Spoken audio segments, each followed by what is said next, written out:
Down morning. So, ngayon naman, ang topic na may share ko sa inyo is kung magagamit mo every time na meron kang kausap na prospect.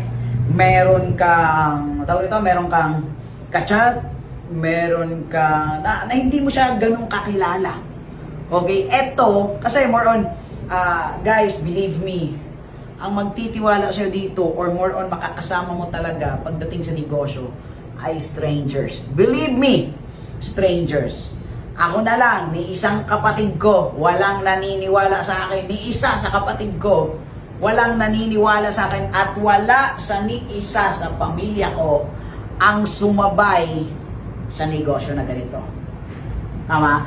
So ngayon, etong tinatawag na form, etong Dow Elevate form, ito ay para sa mga kliyente mo, sa mga prospect mo na hindi mo kilala.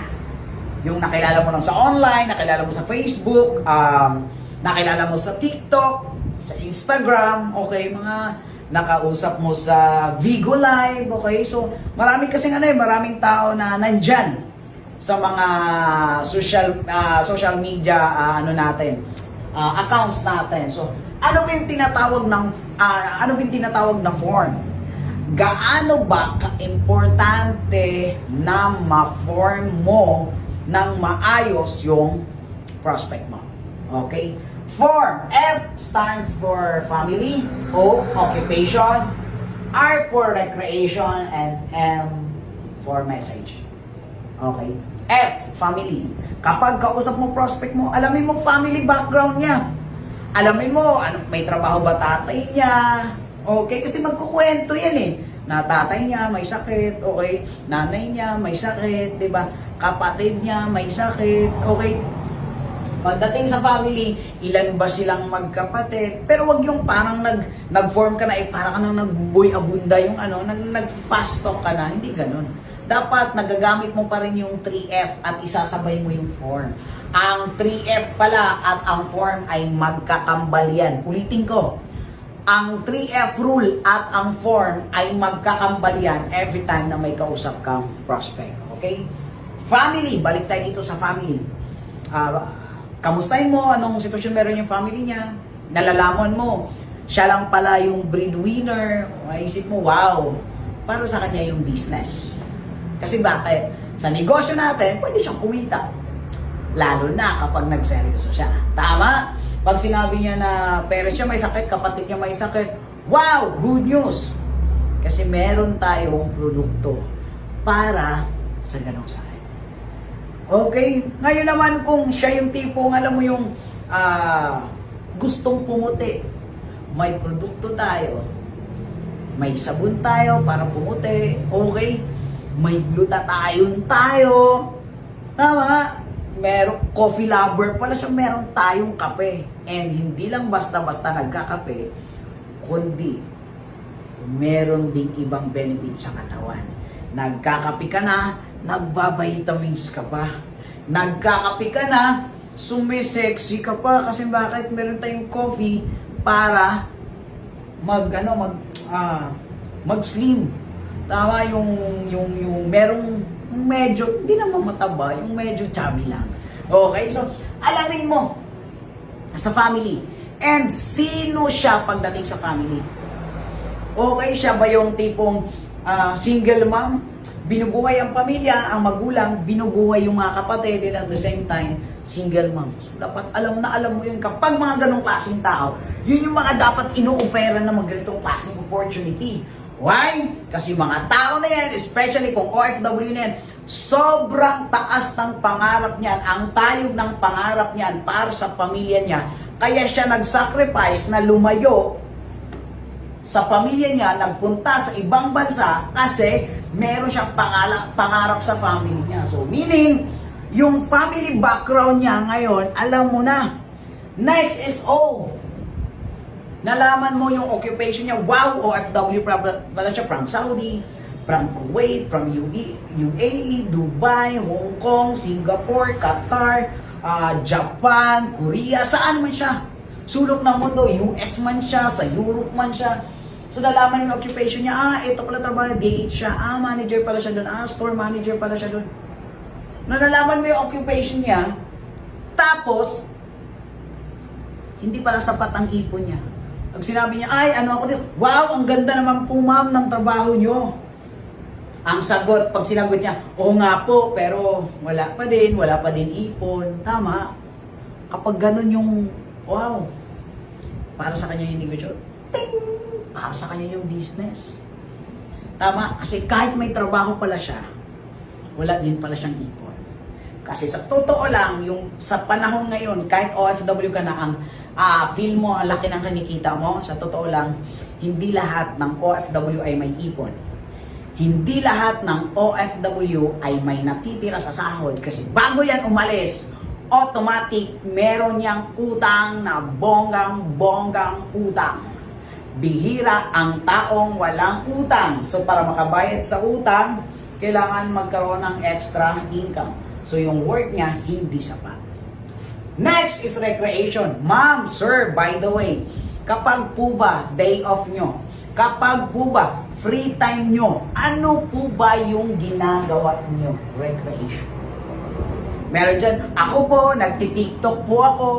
Pag sila sabi niya, ako po, nanonood sa YouTube, ako po, nagpe-Facebook, sa Messenger po, doon lang po ako naglilibang-libang. Kasi wala pong day off dito sa Middle East. Tama. So, kapag sa mga Asia naman, kapag mga nasa Hong Kong, ano po, gumagala po ako with friends, okay?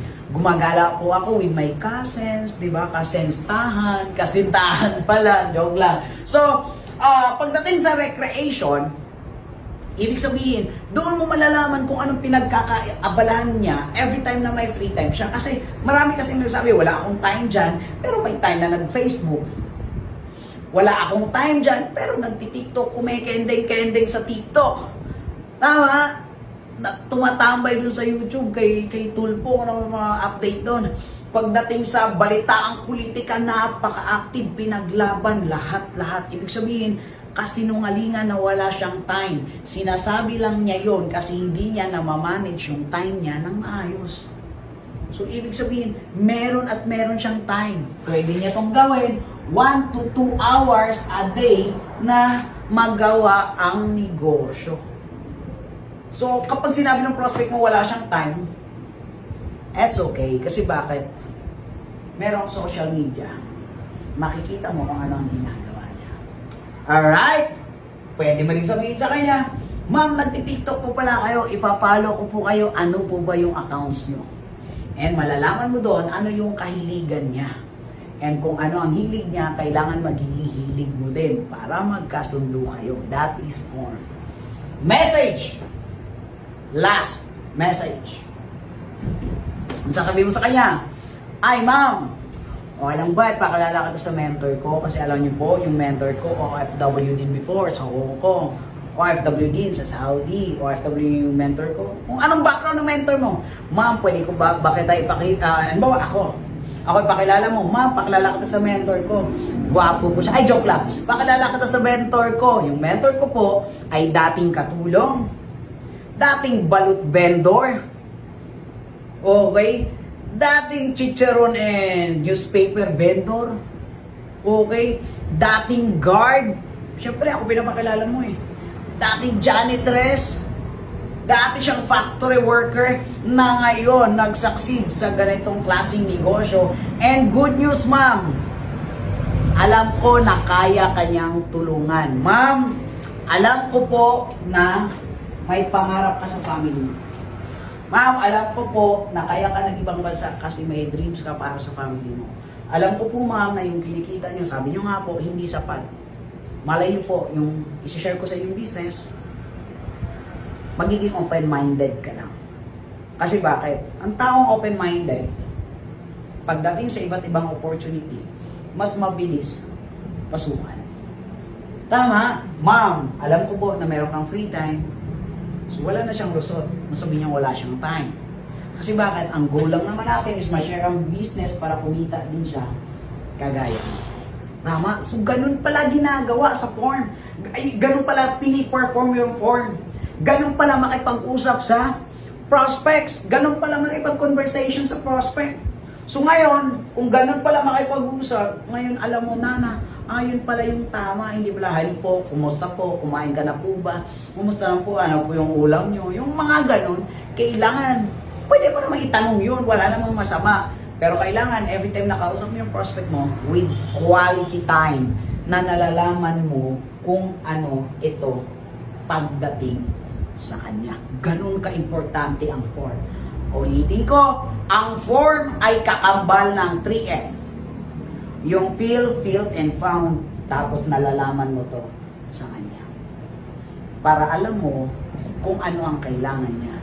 At kung ano ang kailangan niya, yun yung ibibigay mo. Kaya dapat na-form mo. Malay mo, kumikita na naman pala siya ng malaki, hindi niya kailangan, pero may sakit siya, may sakit yung pamilya niya, na pwede mag-take ng produkto.